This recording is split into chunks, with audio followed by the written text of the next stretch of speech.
இன்றளவும் காளியை நேர்ல பார்த்தவங்க எத்தனையோ பேர் இருக்காங்க காளி உபாசகர்கள் எத்தனையோ பேர் இருக்காங்க. சும்மா நான் காளி உபாசகர்கள் செய்யறேன் அது பண்றேன் இது பண்றேன் அவெல்லாம் உண்மையான காளி உபாசகரே கிடையாது.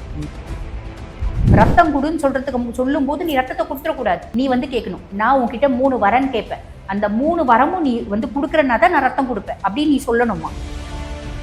நம்ம உக்ர தெய்வத்தை 1 நாள் 2 நாள் கும்பிடும் போது அந்த தெய்வத்துக்கு உயிர் வர்றதில்லை. நீ ஆத்மார்த்தமா சில வாரங்கள், சில மாதங்கள், சில வருடங்கள் கும்பிடும் போது சில வாரங்கள்லயே வந்துடுறது உண்டு உயிர். நீ எந்த அளவுக்கு இப்ப நீ வாராகிய அம்மாவா கும்பிடுற அப்படின் போது பெரும்பாலும் நிறைய பேர் அம்மாவா தான் கும்பிடுவாங்க. வாராகிய பொண்ணா யாரும் பாக்குறது இல்லை இல்லைங்களா? அம்மாவா கும்பிடுறது உண்டு. உண்மையான காளி உபாசகன் யாரு அப்படின்னா, தாயாரை வச்சு நல்லது செய்யறவன் தான் உண்மையான காளி உபாசகன்.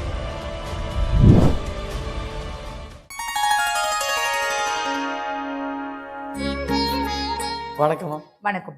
இப்போ நம்ம கடவுள் நம்பிக்கைன்ற போது நம்ம இஷ்ட தெய்வம், நம்ம என்னதான் குலதெய்வம் வழிபட்டாலும் நமக்கு மனசுக்கு பிடிச்ச ஒரு கடவுள் இருப்பாங்க, அவங்க நம்ம கும்பிடுவோம். எல்லாமே அவங்க ஐயப்பனா இருந்தாலும் சரி, காளியா இருந்தாலும், வாராகி அம்மாவா இருந்தாலும் எல்லாரையும் நம்ம வழிபடுவோம். ஆனா இதை சில பேர் என்ன சொல்றாங்கன்னா, ஐயோ வாராகி அம்மனா இப்படி வழிபடாதீங்க, அப்படி வழிபடாதீங்க, வீட்டுல போட்டோ வைக்காதீங்க அப்படின்னு ஒரு பயம் உணர்வு ஏற்படுத்திட்டே இருக்காங்க. இப்போ எனக்கு ஐயப்பா ரொம்ப பிடிக்கும், மனசுக்கு ரொம்ப பிடிக்கும். நான் ஐயப்பாவை நான் எப்பவுமே கும்பிடுன்னு நினைப்பேன். ஆனா கார்த்திகை மார்கழியில மட்டும்தான் வீட்டுல போட்டோ வைக்கணும், மற்ற நேரத்துல வைக்கக்கூடாது, இப்படி ஒரு பய உணர்வு ஏற்படுத்திட்டே இருக்காங்களே. நமக்கு பிடிச்ச நம்ம கடவுளை ஏன் நம்ம இப்படி பயத்தோட கும்பிடணும்னு ஒரு கேள்வி வருது இல்லை? அதுக்கு விளக்கம் கொடுக்க முடியுமா? எந்த கடவுள்னாலும் நம்ம கும்பிடலாம்பா. எந்த கடவுள்னாலும் பொதுவா சமூக வலைத்தளத்துல ஒரு கருத்து இருக்கு, உக்ர தெய்வங்களை வீட்டுல கும்பிடாதீங்க அப்படின்னு. உக்ர தெய்வங்களை தாராளமா வீட்டுல கும்பிடலாம். உக்ர தெய்வங்களை கூப்பிட்டா அந்த தெய்வத்தினோட நடமாட்டம் வீட்டுல இருக்கும் அப்படின்றாங்க. அது உண்மைதான். நம்ம உக்ர தெய்வத்தை கும்பிடும் போது அந்த தெய்வத்தினோட நடமாட்டம் வீட்டுல இருக்கும். நம்ம உக்ர தெய்வத்தை 1 நாள் 2 நாள் கும்பிடும் போது அந்த தெய்வத்துக்கு உயிர் வர்றதில்லை.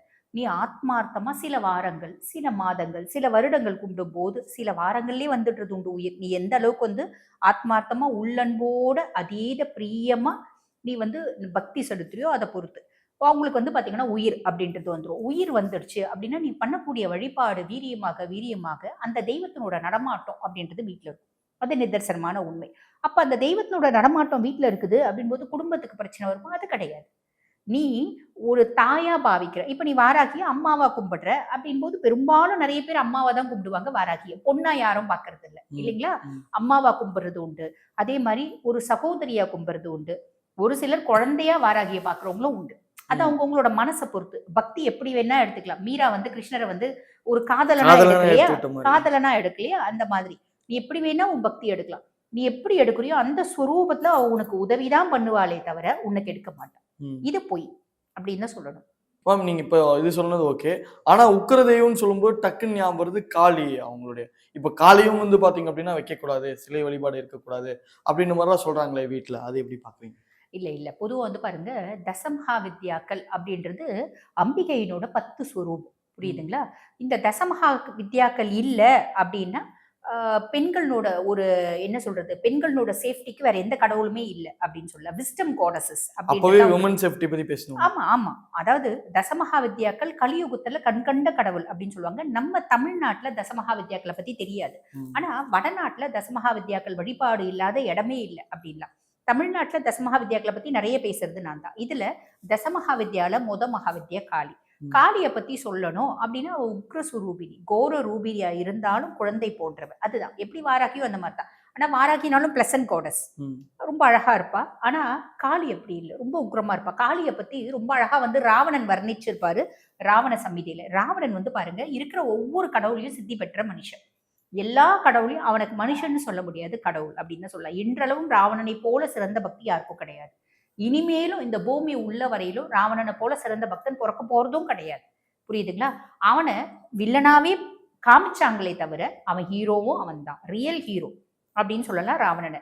சரி, அப்படிப்பட்ட ராவணன் ராவணன் சம்ஹிதை அப்படின்ற ஒரு விஷயம் எழுதியிருப்பாரு. அதாவது ஒரு புத்தகம், அவர் எத்தனையோ புத்தகம் எழுதியிருக்காரு. அதுல ராவணன் சம்ஹிதையில பாத்தீங்கன்னா காளிய இப்படி வழிபாடு பண்ணு, இப்படி வழிபாடு பண்ணும்போது காளி இப்படி நிப்பா, எப்படி நிப்பா, வானலாவி நிப்பா. ஒரு கருத்த பிள்ளை, கருப்பா இருப்பா. ஆனா அவ்வளோ அழகான பிள்ளை. ஓகேங்களா? அவ பாத்தீங்கன்னா 108 நம்மளோட மண்டை ஓடு எவ்வளவு பெருசு இருக்கு நம்மளோட மண்டை. இத 108 மண்டை ஓடு மாலையா அணிஞ்சு நிப்பா. அந்த மாலை அவளுக்கு வயிறு வரைக்கும் தான் வரும். அப்ப எவ்வளவு உயரம் இருப்பாங்க?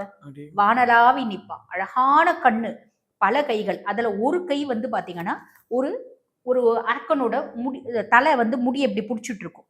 கழுத்து வெட்டப்பட்டிருக்கோம், இன்னொரு கை கபாலம் ஏந்திருக்கும், அந்த ரத்தம் அதுல ஒழுகுற ரத்தத்தை இன்னொரு கை பிடிச்சிட்டு இருக்கோம், இன்னொரு கையில சூளம் கத்தி இப்படி நிறைய விஷயங்கள். இப்படி காதுல வந்து பாத்தீங்கன்னா குழந்தைங்களோட மண்டவோட காதணியா போட்டிருப்பா. அவ வந்து பாத்தீங்கன்னா அவளோட மண்டை ஓட்டு மாலையே அவளோட மார்பகங்களை மறைச்சிருக்கோம். இடுப்புல வந்து பாத்தீங்கன்னா கைகள், துண்டிக்கப்பட்ட கைகள், அந்த கைகளை இடுப்புக்கு வந்து பாத்தீங்கன்னா பாவாடையா போட்டிருப்பா. இதுதான் காளியினோட சொரூபம். ராவணன் விவரிச்சிருக்கிறது. ராவணன் நேர்ல பார்த்தவன். எத்தனையோ கடவுள், அதாவது இன்றளவும் காளியை நேர்ல பார்த்தவங்க எத்தனையோ பேர் இருக்காங்க. காளி உபாசகர்கள் எத்தனையோ பேர் இருக்காங்க. சும்மா நான் காளி உபாசகர்கள் செய்வினை செய்யறேன், அது பண்றேன், இது பண்றேன், அவெல்லாம் உண்மையான காளி உபாசகரே கிடையாது. உண்மையான காளி உபாசகன் யாரு அப்படின்னா, தாயாரை வச்சு நல்லது செய்யறவன் தான் உண்மையான காளி உபாசகன். நீ கெட்டு போயிட்டியா, உன்னை நான் காப்பாத்துறேன், அதுதான் காளி உபாசகன். நீ நல்லா இருக்க, உன்னை கெட்டு போக வைக்கிறேன், நான் காளி உபாசகன் கிடையாது. புரியுதுங்களா? ஆக அப்படிப்பட்ட காளிய வழிபாட்டுல ராவணன் சொல்லி இருப்பாரு, எப்ப நீ காளிய வழிபாடு பண்ற, காளிய பாக்குறதுக்கு நிதர்சனமா நேர்ல பாக்கிறதுக்கு எத்தனையோ மந்திரங்கள் இருக்கதான் செய்யுது. அப்ப நீ எப்ப காளிய பாக்குற, காளி முன்னாடி வந்து நிக்கும் போது அவளை மொத்த உருவத்தை பார்க்காத, அவளோட கண்ணை மட்டும் பாரு. தாய்மை பெருக்கெடுத்து ஓடும் அவளோட கண்ணுல. அவ கண்ணு அவ்வளவு அழகா இருக்குமா, அகிலலோக அன்னை இல்லையா, அவ கண்ணு அவ்வளவு அழகா இருக்குமா. அதே மாதிரி அவ சொல்லுவாளா, மகனே ரத்தம் கொடு அப்படிபாலாம். ரத்தம் கொடுன்னு சொல்லும் போது நீ ரத்தத்தை கொடுத்துடக்கூடாது, நீ வந்து கேட்கணும், நான் உன்கிட்ட 3 வரன் கேட்பேன், அந்த 3 வரமும் நீ வந்து கொடுக்குறனா தான் நான் ரத்தம் கொடுப்பேன் அப்படின்னு நீ சொல்லணுமா. அப்ப அந்த 3 வரம் என்ன அப்படின்னா, விஷயம், நான் எப்ப கூப்பிடுறனோ அப்பதான் நீ வரணும், நான் கூப்பிடாத போது நீ வரக்கூடாது, நான் சொல்ற வேலையை செஞ்சுட்டு நீ போயிடணும், நீ இருக்கக்கூடாது என் கூட. இப்படிதான் அந்த 3 வரமா. அந்த 3 வரத்தை கேட்கணுமா. அப்ப 3 வரம் கேட்ட பின்னாடி சொல்லணுமா, நான் ஒரு சொட்டு ரத்தம் கொடுக்குறேன், இதை ஒரு கபால ரத்தமா நீ நினைச்சு நீ எடுத்துக்கின்னு என்னோட வரத்தை வந்து நீ வந்து பூர்த்தி பண்ணி கொடு. இதெல்லாம் கேட்டுட்டு சரின்னு சொல்லும் போது தான் இந்த ஒரு சொட்டு ரத்தம் கொடுக்கணும் அப்படின்னு ராவணன் சம்ஹிதையில அழகா வந்து சொல்லியிருப்பாரு. ஸ்பூன் ஃபீட் பண்ணியிருப்பாரு புதுசா வந்து காளியை வந்து கும்பிடுற பக்தர்களுக்கு. சரி, இப்ப காளி வந்து ஒரு துஷ்ட சக்தியா தெய்வ சக்தியா? அம்பிகை அவ, அகிலலோக அன்னை அவ எப்படி துஷ்ட சக்தியானா? உன்னை காத்து ரட்சிக்கும் பொருட்டு வந்து பாத்தீங்கன்னா உலகத்துல எழுந்தருளவ காளி, அதர்வன வேதத்தின் நாயகி அவ. புரியுதுங்களா? அவ போய் எப்படி உனக்கு கெடுதல் பண்ணுவா? காளியை வீட்டுல வச்சு வழிபாடு பண்ணக்கூடாது அப்படி இல்ல, நீ தாராளமா வழிபாடு பண்ணு. காளியை வீட்டுல வச்சு வழிபாடு பண்ணா காளி நடமாட்டம் இருக்குமா? சத்தியமா இருக்கும். 100% உண்மை. காளியினோட நடமாட்டம் வீட்டுல இருக்கும். பொதுவா வந்து காளி இருக்கா அப்படின்னா அவ காலடியில வந்து பாத்தீங்கன்னா யோகினிகள், 64 யோகினிகள், அதுக்கப்புறம் வந்து பாத்தீங்கன்னா டாக்கினிஸ், யக்ஷினிஸ், பூத பிரேத பிசாசங்கள், இது அத்தனையும் வந்து பாத்தீங்கன்னா தாயாரனோட காலடியில. இப்ப பொதுவா என்ன நினைப்பாங்க, காளியை வீட்டுல வச்சு வழிபாடு பண்ணும்போது நம்ம வீட்டுல பூத பிரேதம் எல்லாம் வரும் அப்படின்னு. வரும், தப்பே இல்லை, வரும். ஆனா பூதம் வரும், யக்ஷினி வரும், டாகினி வரும், யோகினி வருவா உன்னை சோதிக்கிறதுக்கு. ஃபர்ஸ்ட் காளி ரூபத்துல வர்றது காளி தானா அப்படின்னு நம்ம பார்க்கணும். காளி வரமாட்டா, காளி கீழே இருக்க சக்திகள் காளி ரூபத்துல வரும். புரியுதுங்களா? இப்ப ஈசனை வழிபாடு பண்றோம் அப்படின்னா ஈச ரூபத்துல நிறைய சக்திகள் நம்ம வீட்டுல வந்து பார்ப்போம். நம்ம ஈசன் நினைச்ச கூடாது. அப்ப காளியை வழிபாடு பண்றோம் அப்படின் போது அந்த யோகினியே காளி சொரூபம் போட்டு வருவா. சொரூபம் கொண்டு வரும்போது நீ ரத்தத்தை கேட்டா உடனே கொடுத்துடக்கூடாது. அதுக்குதான் ராவணன் சொல்லியிருப்பாரு, நீ இந்த வச்சன் வாங்கு, இந்த வரங்களை வாங்கு, அதுக்கப்புறம் ஒரு சொட்டு ரத்தம் கொடுத்தா அது ஒரு கபால ரத்தமா நீ பாவிச்சுட்டு நான் சொல்லும் போது தான் நீ வரணும், நீ போகணும், நான் சொல்றேன் என்னோட கட்டளைக்கு நீ அடி பண்ணிக்கணும் அப்படின்னு தாயார்கிட்ட கேட்டுட்டு நம்ம கொடுக்கணும். புரியுதுங்களா? அப்ப அந்த காளி வழிபாடு எல்லாரும் பண்ணலாமா? இந்த கேள்வி இருக்கு. எல்லாரும் யாரெல்லாம் வழிபடலாம் அப்படின்னு. உண்மை யாருனாலும் வழிபாடு பண்ணலாம். ஆனா காளியை பாக்குற அளவுக்கு உனக்கு தைரியமும் இருக்கணும். அப்பேற்பட்ட கோர ரூபினி, உக்ர சுரூபினி, அவளை பாக்குற அளவுக்கு தைரியம் இருக்கணும். ராவணனே சொல்லியிருக்காரு, நீ மொத்தத்தையும் பார்க்காத, அவ கண்ணை மட்டும் பாரு. நம்ம பார்க்கும்போது நம்ம கண்ணை மட்டுமா பார்ப்போம், நம்ம முன்னாடி ஏதோ ஒரு சக்தி வந்து நிற்கும் போது நம்ம பயந்து பார்ப்போம் இல்லைங்களா? இதுக்கு ஒரு உதாரணம் நான் சொல்றேன். அதாவது இப்ப எங்க அப்பா வந்து பாத்தீங்கன்னா 25 வருஷம் ஐயப்ப சுவாமி மலைக்கு போயிருக்காரு. நிறைய இறை வழிபாடு இருக்கவரு. ஆமா, 25 வருஷம் பெரிய வழியே போனவர். சிறந்த ஐயப்பன் பக்தர். ஐயப்பர் அவர் நேர்ல பார்த்த வரலாறே இருக்கு. அது இன்னொரு பதிவுல சொல்லலாம். அப்ப எங்க அப்பானோட ஃப்ரெண்டு, எங்க அப்பா வந்து இந்தியன் எக்ஸ்பிரஸ் அட்வர்டைஸ்மெண்ட் டிபார்ட்மெண்ட்ல அட்வர்டைஸ்மெண்ட் மேனேஜரா இருந்தாரு. அப்போ வந்து பாத்தீங்கன்னா அமானுஷ ஆன்மீகம் என் சண்முகம் அப்படின்னு சொல்லிட்டு தந்தியில எழுதிட்டு இருந்தாரு. எங்க வீட்டுல எங்க அப்பா இந்தியன் எக்ஸ்பிரஸ் இருக்கனால எல்லா பேப்பர்ஸும் வரும். நாங்க டெய்லி காலைல எந்திரிச்சோடனே 1 மணி நேரம் பேப்பர் எல்லாம் படிக்கணும். அது எங்க வீட்டுல ரூல்ஸ், நாட்டு நடப்ப தெரிஞ்சுக்கணும் அப்படின்னு. அப்ப எங்க அப்பா வந்து இந்த மாதிரி கதைகள்லாம் நிறைய சொல்லுவாங்க. எங்க அப்பா கூட ஃப்ரெண்டு ஒர்க் பண்ணவர், கொலீகு, அவரோட அப்பா வந்து பாத்தீங்கன்னா நிறைஞ்ச அம்பிகையினோட பக்தர். அம்பிகையை ரொம்ப பிடிக்கும். அவருக்கு ஒரு ஆசை வந்துச்சு, என்ன அப்படின்னா காளியை கும்பிடணும்னு ஆசை. அப்ப அவரு டெய்லி வந்து காளியை கும்பிடுறாரு. காளியை மட்டும் எப்ப கும்பிடும்போது அம்மா அம்மா, இப்ப நானே வந்து கும்பிடும்போது மாயி ஆயி தாயே அம்மா, மாயி ஆயின்றதுல வேற லாங்குவேஜ்ல அம்மா அப்படின்னு அர்த்தம். அம்மா அம்மா அப்படின்னு நம்ம கூப்பிடுறோம் அப்படின் போது அவ நிதர்சனமா வந்து நிற்பா. அவ நிதர்சனமா முதல்ல நம்ம கிட்ட நேரா வந்து நின்றுட மாட்டான். முதல்ல நம்மளுக்கு கனவுல தெரிய ஆரம்பிப்பா, உன்னோட பக்தி வீரியமாகும் போது. அதுக்கப்புறம் வந்து பாத்தீங்கன்னா பேச ஆரம்பிப்பா, அதுக்கப்புறம் நிதர்சனமா வந்து நிப்பா. அவளே கொஞ்சம் கொஞ்சமா தான் வருவா, ஆனா அது ரொம்ப நாள் எடுக்கும், உன்னோட வீரியத்தை பொறுத்து, நீ எந்த அளவுக்கு பக்தி வந்து செலுத்தியோ அந்த மாதிரி. அவர் அந்த மாதிரி கும்பிட ஆரம்பிச்சிருக்காரு. கும்பிட ஆரம்பிச்சு சில மாதங்கள், ஒரு 3 மாசம் 4 மாசம் ஆச்சு. அவர் கும்பிடும்போது டெய்லி 1 மணி நேரம் காளி மந்திரத்தை சொல்றாரு. அவர் சொன்ன மந்திரம்லாம் கூட இருக்கு, ஆனா அது மிஸ்யூஸ் ஆகும், வேண்டாம். அப்ப அந்த மந்திரங்களை சொல்றாரு. அந்த மந்திரத்தை சொன்னதே எங்க அப்பா தான். இந்த மந்திரத்தை சொல்லி காளியை கும்பிடு. அவருக்கு காளி மேல ஆசை இருந்துச்சு, கும்பிடணும்னு கேட்டது. அவர் ஜாதகம்லாம் அவருக்கு இல்ல. எங்க அப்பாவை கேட்டது, எங்க அப்பா சூப்பரா ஜாதகம் பார்ப்பாரு. அப்ப ஜாதகம்லாம் இல்லாம நான் வந்து காளியை கும்பிடணும், என்ன மந்திரம் சொல்லலாம் அப்படின்னு கேட்டதுக்கு, ஜாதகம் இருக்கான்னா ஜாதகமும் தெரியல, நேரமும் தெரியல, எனக்கு ஆசை இருக்கு காளி மேல, நான் காளியை கும்பிடணும் அப்படின் போது காளி தாயாரனோட மந்திரத்தை சொன்னது. அப்ப அவரு அந்த மந்திரத்தை தினம்தோறும் 1 மணி நேரம் 1.5 மணி நேரம் சொல்லி சொல்லி சொல்லி சொல்லி, அம்மா அம்மா, எங்க அப்பா எப்பயுமே சொல்லுவார், அம்பிகையை கும்பிடும் போது மட்டும் அம்மா அம்மா நம்ம சொல்லும் போது தாய் உள்ளம் கொண்டவ டக்குன்னு வந்துருவாளாம், டக்குன்னு நம்மளுக்கு வந்து பலன் கொடுக்க ஆரம்பிப்பாளாம். அப்ப அவ கும்பிடும் போது, அம்மா நான் என்ன சொல்றேன் கேளுமா, அம்மா அம்மான்னு கும்பிட்டு இருக்காரு.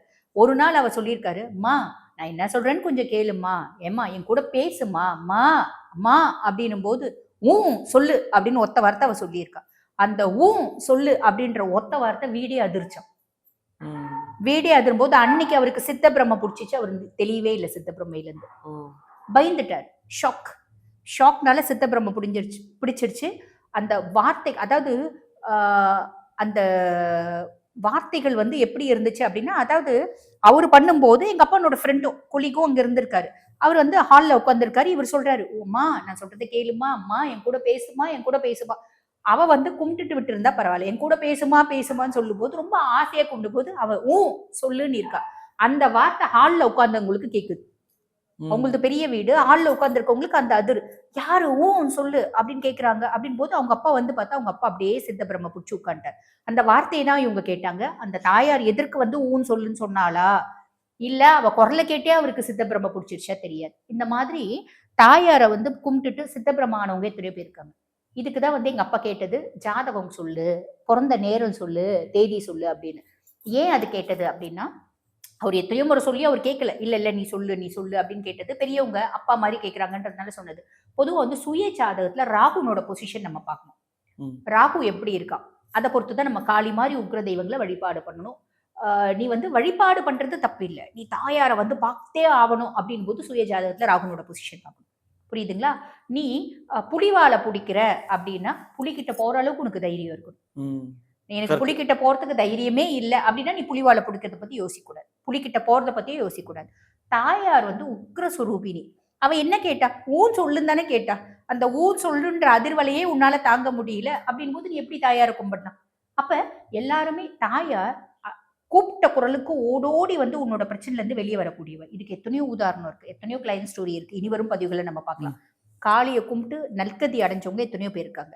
ஆனா உனக்கு காளியை கும்புறதுக்கு பிராப்தம் இருக்கா? நீ வந்து உன்னோட சுய ஜாதகம் பாரு, தாயாரை கும்புறதுக்கு பிராப்தம் இருக்கு, நான் தாயார் நின்னாலும் பயப்பட மாட்டேன் அப்படின்னா நீ தாராளமா கும்பிடு. முன்னாடி நிதர்சனமா நிப்பா. உனக்கு என்னென்னலாம் பிரச்சனை அடுத்த செகண்ட் ரிலீவ் பண்ணுவோம். இது உண்மை. ரொம்ப நன்றி மேம், அழகான விளக்கம் கொடுத்ததுக்கு. நன்றி.